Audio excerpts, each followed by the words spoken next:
somewhere above the Yangtze River gorges, where Chongqing's skyline defies every rule of flatland engineering.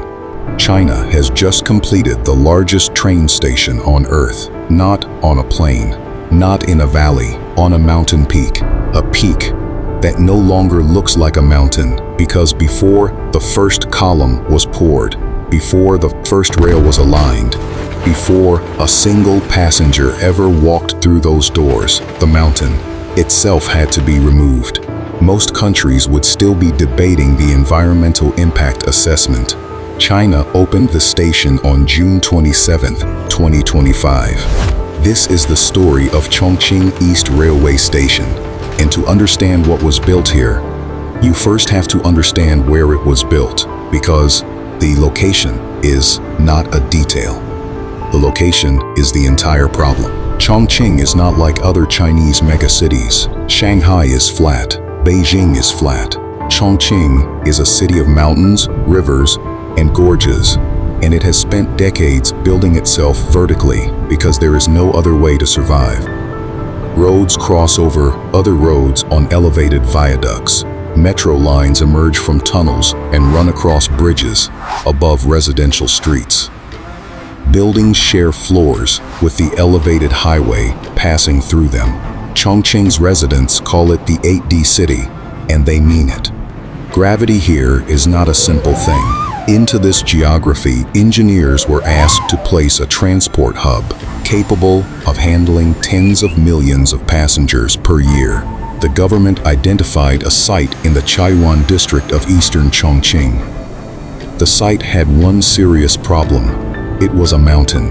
Standing on the approach road to the station site today, it is almost impossible to reconstruct in your mind what this place once looked like. Local records show this was a genuine mountain ridge. Now the ridge is gone, replaced by a platform large enough to hold a city district. The scale of what was removed here is difficult to process. Before a single machine arrived, survey teams spent months producing a three-dimensional terrain model of the entire site. This was not optional.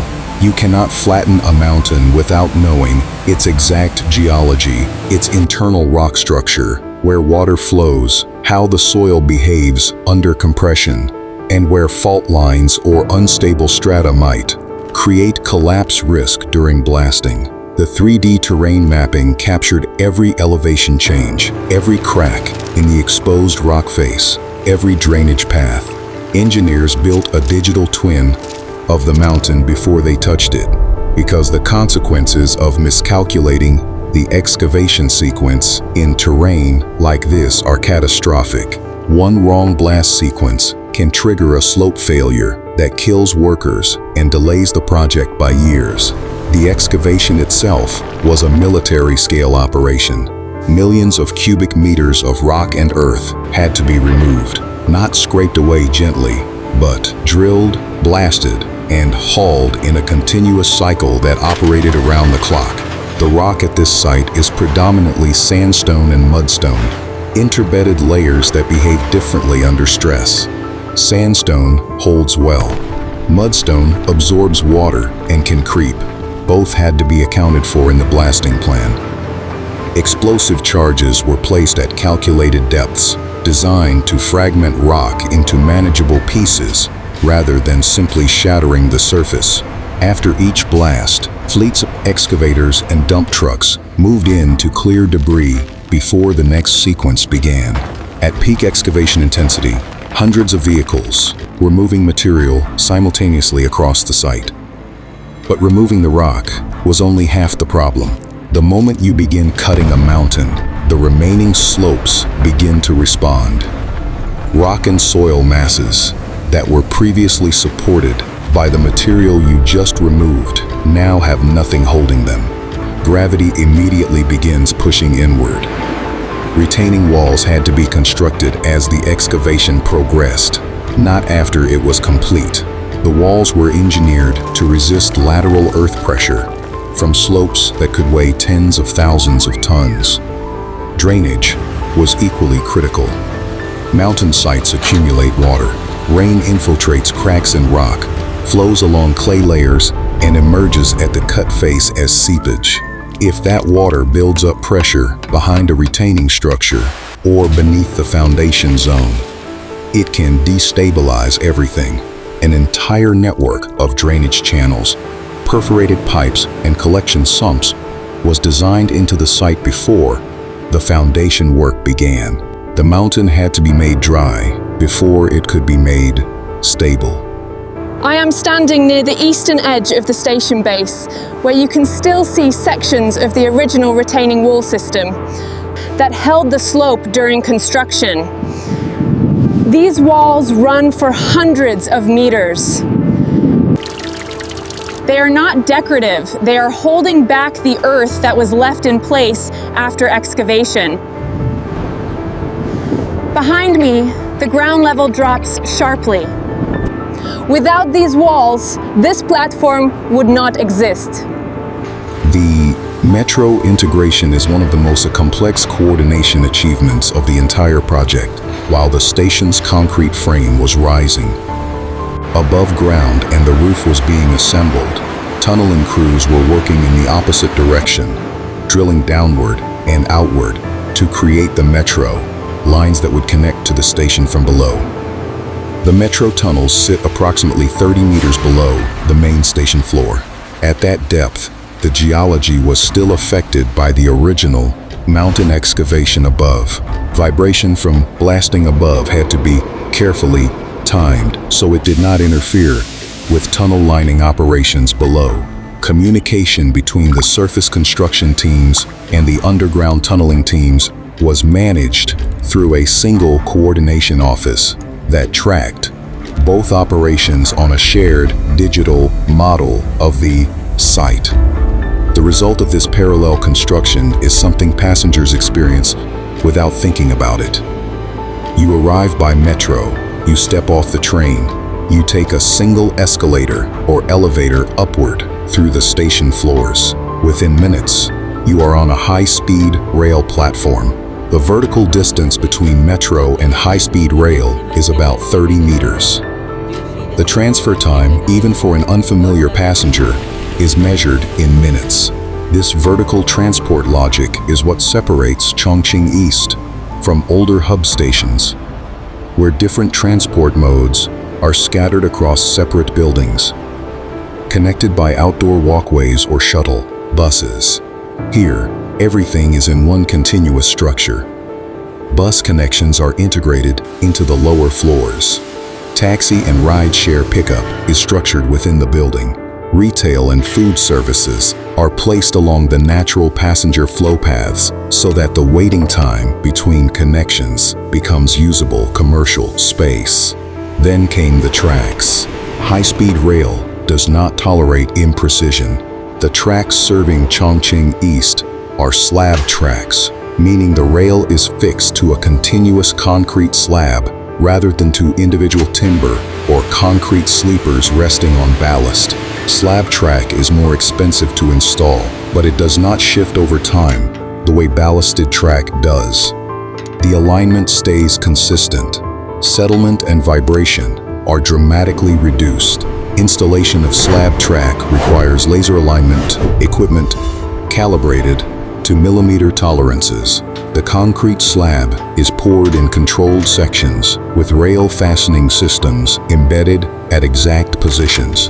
Each fastener must be at the precise height and lateral position to carry the rail geometry through curves, transitions, and straight sections without variation. At the speeds these trains operate, a deviation of a few millimeters in rail alignment creates vibration, noise, and long-term wear that accumulates into a safety problem. Above the tracks, the catenary wire system was strung and tensioned. These are the overhead wires that deliver electrical power to the train through its pantograph. At high speed, the contact between pantograph and wire must be consistent and stable. The wire is tensioned to specific levels and supported by a system of droppers and registration arms that maintain its position regardless of temperature changes that cause metal to expand and contract. Platform screen doors were installed along the platform edges. These doors align exactly with the train doors when a train stops at the marked position. They create a physical barrier between the platform and the track during boarding and alighting, improving safety and helping to manage air pressure changes when trains arrive and depart at high speed. The HVAC systems for a structure this size operate at a scale most buildings never approach. The station's concourse volume is vast, and maintaining comfortable temperatures while managing air quality across 8 floors, across metro levels and rail levels, across enclosed waiting areas and semi-open platform spaces requires zoned climate systems that respond independently to occupancy and temperature conditions in each area.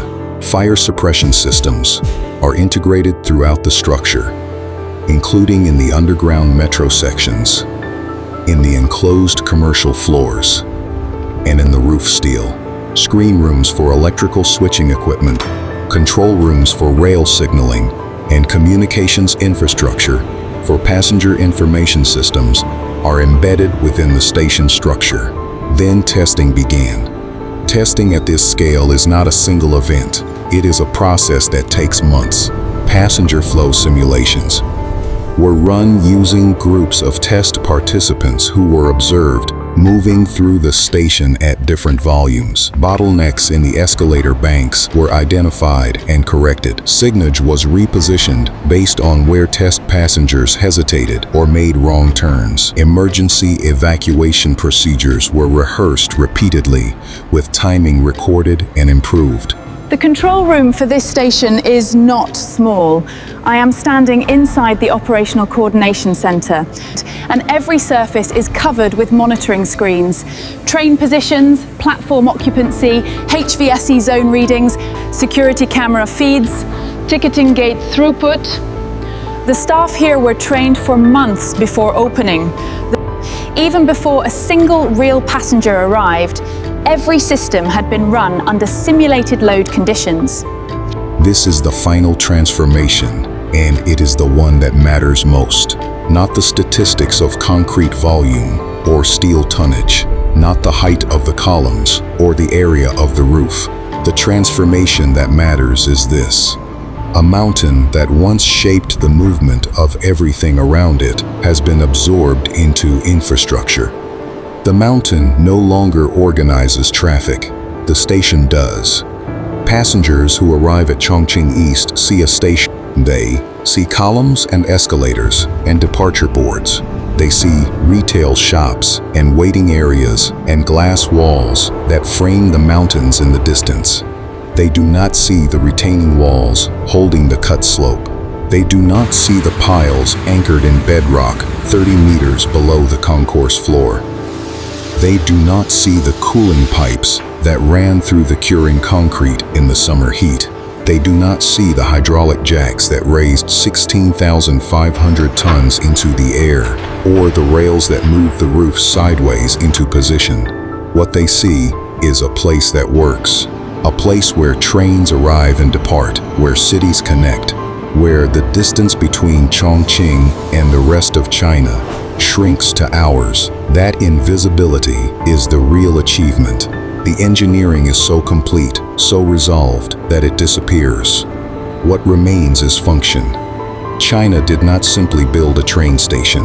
It identified a mountain, decided the mountain was in the wrong place, and then moved it.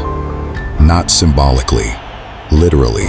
Millions of cubic meters of rock, removed by machine and explosive, hauled away in trucks, replaced by concrete and steel and rail and glass, and the daily movement of tens of millions of human beings. There is a useful way to think about what separates the most ambitious infrastructure from everything else. Most projects adapt to the land. They find a flat site. They avoid difficult geology. They route their roads and rails around the obstacles that nature placed in the way. The greatest projects do not adapt to the land. They adapt the land to them. Chongqing East Railway Station is not built on a mountain. It replaced one, and in its place, where rock and earth once rose above the Yangtze Basin, now stand platforms and concourses, and columns that branch upward like trees, carrying a roof that was lifted by machines and moved like a bridge. Serving a city that has never accepted that geography is a fixed thing. The mountain was the problem. The mountain became the foundation, and the foundation became the largest train station in the world.